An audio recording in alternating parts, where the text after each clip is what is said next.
welcome back to another lecture of analysis and design of algorithm unit second. So I hope आपने जो first unit पढ़ा होगा and आपको जो experience मिला होगा एंड जो आपको सीखने को मिला होगा, सो मैं यही होप करता हूँ कि आप लोगों को समझ में आया होगा। बिकॉज आपका जो कमेंट सेक्शन पे जो इतना प्यारा प्यारे कमेंट्स आए हैं तो उसके लिए थैंक यू। एंड मैं इसी टाइप से आपको अच्छे तरीके से मतलब एक प्रॉपर वे पे और प्रॉपर टीचर्स स्किल्स के साथ आपको पढ़ाता रहूँगा एंड मैं आपकी हेल्प करता रहूँगा। सो आप भी मेरे हेल्प कर दीजिए। Please do like, subscribe and share our channels videos और पोस्ट, ठीक है। सो अब बात करते हैं कि भैया फर्स्ट टॉपिक तो हम फर्स्ट चैप्टर तो हमारा बहुत अच्छे से करा दिया आपने। अब बात आती है कि अब भैया हमें करना है अपना सेकंड चैप्टर। सो इसमें अपन को क्या है कि इसमें हम स्टडी करते हैं ग्रीडी स्ट्रेटजी। मतलब ग्रीडी तो समझते होंगे ना, लालची। मतलब यहाँ पे देखो कौन नहीं लालच करता। आप भी लालच करते हो, मैं भी लालच करता हूँ, पूरी दुनिया लालच करती है यार, ठीक है। सो ग्रीडी स्ट्रेटजी बनाई गई है, ठीक है। सो यहाँ पे हमें ग्रीडी स्ट्रेटजी के बहुत सारे मतलब न्यूमेरिकल भी करने होते हैं। और न्यूमेरिकल क्या करने कौन से करने होते हैं, देखो job sequence, deadline, fractional next step problems and optimal work problems and half man coding and minimum spanning tree and Dijkstra algorithm, single source shortest path। तो ये सारी चीजें हमें पढ़नी है। तो आप लोग देख ही रहे होंगे जैसा कि लिखा हुआ है example of greedy method like optimal merge pattern, half man coding, minimum spanning tree, knapsack problems, job sequencing with deadline, single source shortest path algorithm and etc. Correctness proof of greedy algorithm.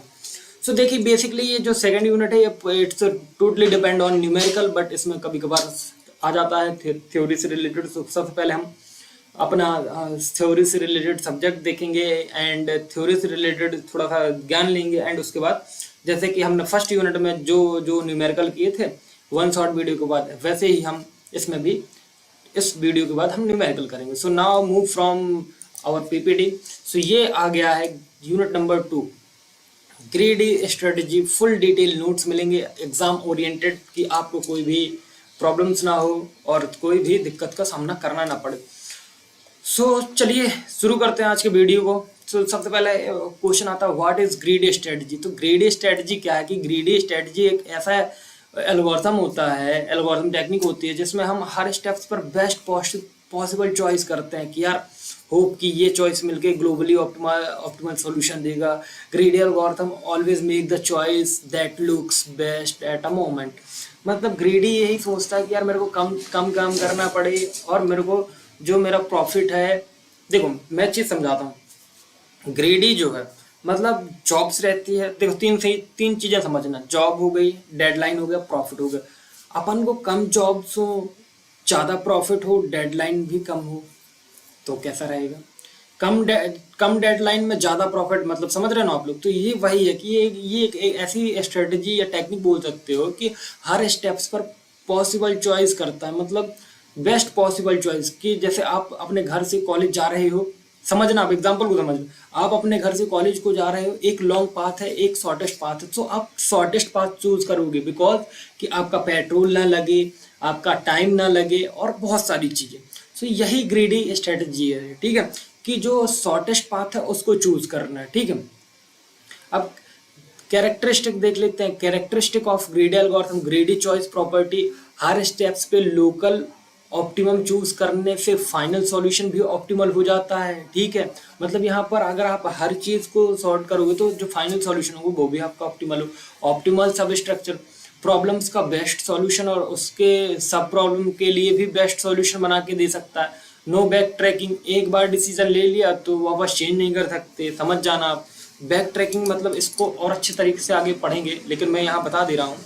Back track मतलब आपने trees में देखा होगा कि अगर अपन root node से leaf node तक जाते हैं तो अपन बैक ट्रैक कर सकते हैं कहीं कहीं, बट बैक ट्रैक कहीं बैक ट्रैक नहीं करते हैं। जैसे कि ग्रीडी एल्गोरिथम में अगर अपन ने डिसीजन ले लिया कि अपन यही पाथ चूज करेंगे तो अपन बैक ट्रैक नहीं कर सकते। सो ये एक एडवांटेज भी है और डिसएडवांटेज भी, ठीक है। इफिशिएंट टाइम कॉम्प्लेक्सिटी, ग्रीडी मतलब जो ग्रीडी एल्गोरिथम है वो एक एफिशिएंट टाइम कॉम्प्लेक्सिटी भी देता है, जैसे big O N log N and big O N होती है डिपेंडिंग ऑन प्रॉब्लम से, जैसी प्रॉब्लम होगी वैसे ही अपन चूज कर लेते हैं, या तो बिग ओ एन या तो big O N log N, ठीक है। अब कुछ एग्जांपल्स हैं, examples of greedy algorithm. So first is optimal merge pattern. So देखो मल्टीपल सॉर्टेड फाइल्स को अरेंज करना विद मिनिमम कॉस्ट, ठीक है।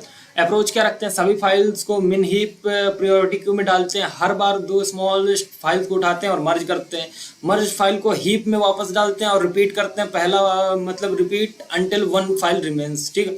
इसकी कॉम्प्लेक्सिटी क्या होती है, big O N log N. इसका यूज कहाँ होता है, रियल लाइफ में file managing in compiler design और एक्सटर्नल सॉर्टिंग। अब हाफ मैन कोडिंग भी यही है कि minimum length binary code assign करना कैरेक्टर बेस्ड ऑन फ्रीक्वेंसी। तो स्टेप्स कैसे होते हैं, इसके स्टेप्स ये होते हैं कि फ्रीक्वेंसी के अकॉर्डिंग कैरेक्टर को मिन हीप में स्टोर किया जाता है। देखो जो हमारे कैरेक्टर होंगे उनके अकॉर्डिंग उनको मिन हीप में स्टोर किया जाएगा। 2 मिनिमम फ्रीक्वेंसी वाले नोड्स उठाते हैं और मर्ज कर देते हैं, रिपीट करते हैं step second until on tree forms, और 0 और 1 असाइन करो लेफ्ट और राइट ब्रांचेस में, ठीक है। इसके जो यूज होता है text compression, zip, JPG, MP3 पे यूज होता है। इसकी कॉम्प्लेक्सिटी होती है big O H N log N. तो ये एग्जांपल कैरेक्टर हमने लिया, फ्रीक्वेंसी लिया, कोड लिया। देखो A5 1 0 10 B9 10 C0 12। तो अब मिनिमम स्पैन, देखो मैं ये सारे न्यूमेरिकल प्रॉब्लम्स हैं, मैं आपको न्यूमेरिकल के थ्रू ही समझाऊँ। Minimum spanning tree MST। तो प्रिज्म एल्गोरिथम MST बनता है by starting from any vertex and adding lowest weight edge, ठीक है। यूज कहाँ होता है, मिन हीप में यूज होता है, बेस्टेड एडर में प्रिज्म एल्गोरिथम का यूज होता है, ठीक है। इसकी एल्गोरिथम की कॉम्प्लेक्सिटी क्या होती है, big O E log V. अब क्रुस्कल एल्गोरिथम, ये सारे एल्गोरिथम से एग्जाम में पूछे जाते हैं, तो मैं आपको इनको 1 by 1 अच्छे से इनको एक्सप्लेन करूंगा विथ एक प्रॉब्लम सॉल्व करते हुए, ठीक है। ऑल एज, देखो क्रुस्कल एल्गोरिथम ऑल एज को वेट के असेंडिंग ऑर्डर में सॉर्ट करते हैं, मतलब असेंडिंग ऑर्डर मतलब 5 10 9 1 2 3 4 5 6 7 8 9। साइक्लिक पैटर्न अवॉइड करता है, अगर जहाँ साइक्लिक फॉर्म हो गई ना उसको ये अवॉइड कर देगा। और डिसजॉइंट सेट यूज होता है, मतलब यूनियन फाइंड होता है, ठीक है। इसका जो कॉम्प्लेक्सिटी है वो होता है बिग ओ ई लॉग ई। अब आता है नैपसैक प्रॉब्लम। नैपसैक प्रॉब्लम क्या होती है, फ्रैक्शनल नैपसैक। ग्रीडी पॉसिबल है, बिल्कुल पॉसिबल है भाई। स्ट्रेटेजी क्या होता है, आइटम को सॉर्ट करो या बाय वैल्यू वेट रेशियो। देखो आइटम को हम सॉर्ट करते हैं, चाहे वैल्यू से करो, चाहे वेट से करो, चाहे रेशियो, वैल्यू या वेट के रेशियो से हम आइटम को सॉर्ट करते हैं। मैक्सिमम रेशियो वाले आइटम्स उठाते हैं, कैपेसिटी खत्म होने तक फुल या फ्रैक्शनल आइटम लो। देखो कैपेसिटी जब तक खत्म नहीं होती या तो फुल लो या तो फ्रैक्शनल आइटम ले लो। इसका भी कॉम्प्लेक्सिटी होता है big O N log N. 0 1 knapsack greedy work नहीं करता है, डीपी का यूज होता है। DP means dynamic programming. अब आता है जॉब सीक्वेंसिंग डेडलाइन। सो यहाँ पे आपको जॉब सीक्वेंसिंग डेडलाइन में क्या होगा कि आपको जॉब रहेगी, प्रॉफिट रहेगा एंड डेडलाइन रहेगा। सो मतलब जिसको ज्यादा प्रॉफिट आएगा वो उठाया जाता है अपन फर्स्ट में, ठीक है। तो देखो प्रॉब्लम्स क्या है, job with deadline and profit. सबको करने में एक यूनिट टाइम लगता है। गोल क्या होता है, मैक्सिमम प्रॉफिट चाहिए होता है भाई अपन को। देखो जॉब्स को प्रॉफिट अप्रोच क्या होती है, जॉब्स को प्रॉफिट के डिक्रीजिंग ऑर्डर में लिखो। सब जॉब्स को लेटेस्ट पॉसिबल फ्री टाइम में स्लॉट प्लेस करो। डिसजॉइंट सेट यूज होता है शेड्यूल मैनेज करने के लिए, ठीक। कॉम्प्लेक्सिटी एन लॉग एन होती है। अब देखो जॉब प्रॉफिट डेडलाइन। अब यहाँ पे जिसका भी प्रॉफिट हाई होगा सो अपन उसको पहले लिखेंगे। जैसे ये देखो first, second, third and fourth and fifth. So इस टाइप से ये अकॉर्डिंग टू मतलब इसके प्रॉफिट के डिक्रीजिंग ऑर्डर में सेट होगा, ठीक है। मतलब पहले हाई, फिर लो, फिर लो, फिर लो, फिर लो, फिर लो, ठीक है। इसको अपन देखेंगे, सारे आप टेंशन मत लीजिए, सारी चीज़ों को मैं आपको प्रूव करके दिखाऊंगा एंड समझाऊंगा कैसे काम करता हूँ, और बहुत इजी वे में बताऊंगा कि कभी प्रॉब्लम गलत नहीं होगा, ठीक है। सो अब now next question is Dijkstra algorithm. इसको single source shortest path problem भी बोलते हैं। प्रॉब्लम क्या है, ग्राफ में एक नोड से सभी नोड तक शॉर्टेस्ट पाथ फाइंड करना होता है। कंडीशन क्या होती है, निगेटिव वेट नहीं होनी चाहिए। देखो दिस-गास्ट्रा एल्गोरिथम का एल्गोरिथम ये कहता है कि निगेटिव वेट एज नहीं होनी चाहिए, और जो हमारा वेलमन फोर्ड एल्गोरिथम है वो निगेटिव वेट भी कंटेन कर लेता है, लेकिन हमारा दिस-गास्ट्रा एल्गोरिथम नहीं कंटेन करता। सो आपको दिस-गास्ट्रा एल्गोरिथम बस पढ़ना है, वेलमन फोर्ड एल्गोरिथम नहीं पढ़ना है, ठीक है। एल्गोरिथम कैसे काम करता है, distance array with initialize with value of infinity, priority queue use करते हैं मिनिमम डिस्टेंस वर्टेक्स सेलेक्ट करने के लिए, रिलेशनशिप सेटअप अप्लाई करते हैं, if distance u plus weight greater distance v is equal to update list. तो ये तो मैंने लिख दिया ऐसा ही कि कोड लिख देते तो थोड़ा अच्छा हो जाता, ठीक है। सो सारी चीज़ें हम न्यूमेरिकल के थ्रू पढ़ेंगे। कॉम्प्लेक्सिटी क्या होती है, omega V plus E log V. Correctness of greedy algorithm, so देखो prove with two condition, greedy choice property और ऑप्टिमल स्ट्रक्चर, ठीक है। सो ग्रीडी चॉइस प्रॉपर्टी में क्या होता है कि बेस्ट लोकल चॉइस हर स्टेप पे लीड्स टू ग्लोबल ऑप्टिमम, और ऑप्टिमल स्ट्रक्चर सब प्रॉब्लम का ऑप्टिमल सॉल्यूशन फाइनल सॉल्यूशन में वैलिड होना चाहिए, ठीक है। एग्जांपल क्या है इसके, Huffman coding, Prim's and Kruskal, Dijkstra 01 knapsack fail greedy choice होती है, ठीक है।